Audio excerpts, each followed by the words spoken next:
Sexta-feira passada, dia 1º de maio, comemorado o Dia do Trabalhador no Brasil e no mundo e em vários países do mundo. Entretanto, este ano, senhor presidente, mais do que uma comemoração, precisamos verdadeiramente fazer uma reflexão. Vivemos em um país imenso e, como não poderia deixar de ser, apresenta desafios que estão de acordo com o nosso gigantismo da nossa nação. Há mais de um século, o 1º de maio surgiu para homenagear os que lutaram e deram suas vidas por melhores condições de trabalho e para celebrar as conquistas alcançadas pelos milhares de trabalhadores que, 3 anos antes, haviam saído das ruas de Chicago, nos Estados Unidos, para reivindicar melhores condições de trabalho. Aqui no Brasil, a data foi oficializada em 1924, ainda no governo de Arthur Bernardes. E foi a partir desse momento que, em algumas poucas conquistas, foram conseguidas pelos trabalhadores, até a primeira metade da década de 40. Entretanto, senhor presidente, as maiores conquistas vieram exatamente anos depois, no governo Getúlio Vargas, especialmente com a criação da Justiça do Trabalho, da instituição da consolidação das leis do trabalho, a CLT, e há exatos 70 anos também o salário mínimo, que não deveria ser tão mínimo assim. Conquistas essas importantes, contudo, não podemos negar que muitas outras foram asseguradas aos trabalhadores brasileiros ao longo das últimas décadas. Entretanto, o meu Estado, o Estado de Sergipe, nós não temos muito a comemorar este ano. Nossos servidores públicos, senhor presidente, tiveram, pela primeira vez na nossa história, salários pagos em atraso e, em muitos casos, dividido em 2 parcelas. Em contrapartidas, somos um Estado que possui mais secretarias do que muitos outros estados, mesmo sendo geograficamente o menor estado da Federação. O Estado argumenta constantemente que está acima do limite da Lei de Responsabilidade Fiscal, o que é verdade. E aí eu pergunto, o que o governo está fazendo efetivamente para reduzir os gastos e com as contas públicas, já que diariamente, senador Valadares, o que a gente assiste e o que a gente vê no Diário Oficial, nomeações e mais nomeações através dos CCs, dos cargos comissionados. Recentemente, assessores do governo de Sergipe fizeram um grande estardalhaço ao anunciar o pagamento salarial dentro do mês. Vejam que absurdo. Ou não seria obrigação do governo fazer o pagamento de maneira correta aos servidores dentro do próprio mês trabalhado? Antigamente, os servidores tinham um calendário anual de pagamento e aí eles poderiam fazer o seu planejamento orçamentário. Hoje, quem trabalha para o Estado de Sergipe não pode sequer fazer uma prestação porque não sabe quando terá o seu salário recebido ou quanto terá de dinheiro para honrar os seus compromissos.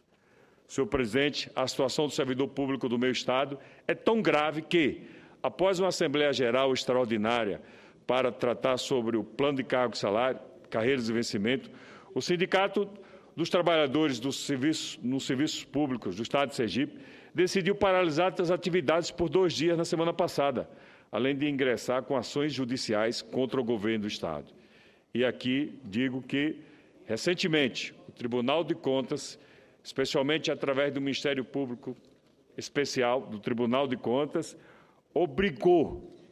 pediu para que o governo do Estado desse o reajuste que os servidores têm direito, no mínimo a inflação, que tira do trabalhador poder aquisitivo, poder de compra, nos últimos anos. Porque lá, senhor presidente, há mais de 4 anos, o servidor não tem tido qualquer reajuste, nem aquilo que a inflação tem corroído do seu salário.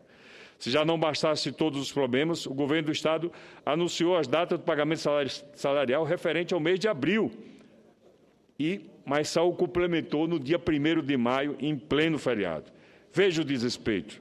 Os últimos a receber serão os aposentados e pensionistas, além dos funcionários lotados em autarquias, fundações da saúde, inclusive aqueles ligados ao Fundo Estadual de Saúde. Receberam o segundo salário no dia 1º de maio, sexta-feira.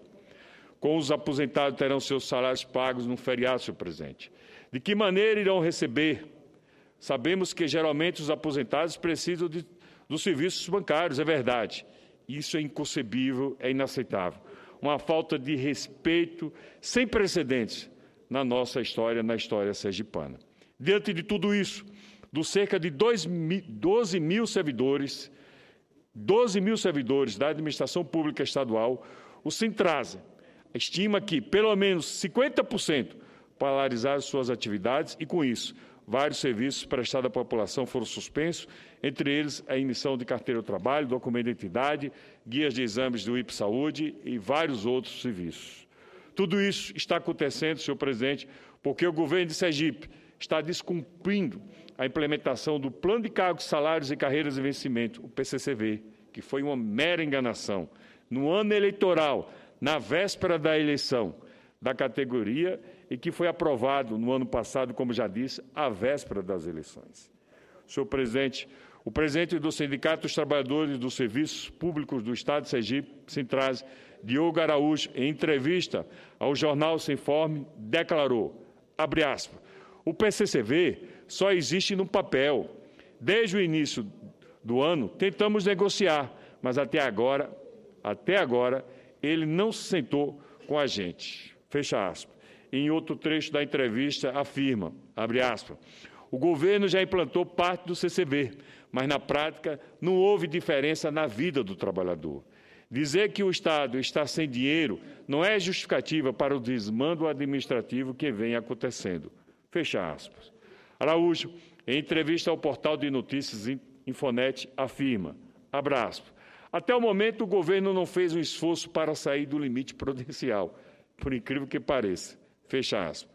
E continua, esse é o início do calendário de luta do Sintrase, que tem o intuito de fazer com que o governo cumpra, de fato, o plano de carreira que foi aprovado no ano passado e está com grande parte dos seus ganhos bloqueados na Justiça em face da Lei de Responsabilidade Fiscal. Fecha aspas.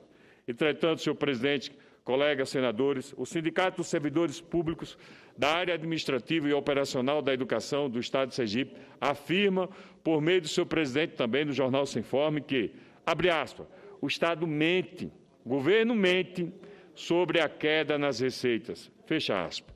E, de fato, o sistema do Banco do Brasil corrobora a afirmação do sindicalista. Lá consta que no primeiro quadrimestre do ano passado, Sergipe recebeu mais de 1,2 bilhão em repasses federais. Destes, a grande maioria veio do Fundo de Participação dos Estados, o FPE. No mesmo período deste ano, entretanto, houve um aumento substancial de mais de 56 milhões, considerando-se apenas o Fundo de Participação dos Estados. Embora o governo do Estado de Sergipe busque uma justificativa, afirmando que há uma frustração da receita, sobretudo em relação ao Fundo de Participação do Estado, sabemos que um choque de gestão e a redução séria de gastos públicos ajudaria, e muito, a tirar o Estado desse caos que nos encontramos. É lamentável, senhor presidente. Ademais, o Sintrase ingressou com 3 ações contra o governo do Estado. A primeira delas refere-se ao período de 1 ano e meio em que os servidores ficaram sem reajuste salarial, como aqui já disse. A segunda ação, senhor presidente, é a que se cumpra algumas partes que estão no plano de cargos, salários, carreiras e vencimentos, como, por exemplo, o auxílio periculosidade para os vigilantes e a questão do reenquadramento dos servidores. E, por último, a terceira, a que visa forçar o Estado a cortar gastos e despesas, para que, dessa maneira, possa cumprir integralmente o PCCV. E, dentre esses gastos e despesas, senhor presidente, o Tribunal de Contas condenou o gasto excessivo com propagandas, muitas delas propagandas enganosas, que tratava apenas do início de obras sem nenhum acabamento, sem nenhuma finalização, e recomendou ao governo do Estado que investisse mais em saúde, que investisse mais em educação e que realmente remunerasse justamente os servidores do Estado. Então, senhor presidente, é inadmissível que Sergipe esteja nessa situação. Nunca, na história do nosso Estado, passamos por um desgoverno, por um descaso, como o que estamos vivendo no momento. O que tenho denunciado aqui, senhor presidente, é a minha perplexidade diante desse caos que se instalou em todos os segmentos do Estado, do nosso Estado, do Estado de Sergipe, e que também tem atingido de maneira cabal os trabalhadores estatais, os servidores públicos. E, ora, senhor presidente, os gestores que lá estão chegaram pregando a defesa do trabalhador, dizendo que trabalhador era e seria prioridade. O que a gente vê é um verdadeiro estelionato eleitoral, uma verdadeira enganação, mentira, que logo em seguida, dias depois, vimos que tudo era verdadeiramente descaso e estelionato eleitoral. Infelizmente, nesse 1º de maio, nada tivemos a comemorar. Para finalizar, senhor presidente, gostaria de citar aqui Aristóteles, quando ele diz que, abre aspas, a esperança é um sonho feito de despertares, fecha aspas. E a minha esperança, senhor presidente, é que os trabalhadores do meu Estado, o servidor público do meu Estado e do meu país despertem do pesadelo que vivemos, pelo qual tem passado e que seja cada vez mais respeitado como os verdadeiros geradores de riquezas e divisas desse país. Só assim, senhor presidente, esse país atingirá aquilo que está na nossa Constituição, o maior de todos os princípios, que é o princípio da dignidade da pessoa humana, que defende a dignidade da pessoa humana. Muito obrigado, senhor presidente.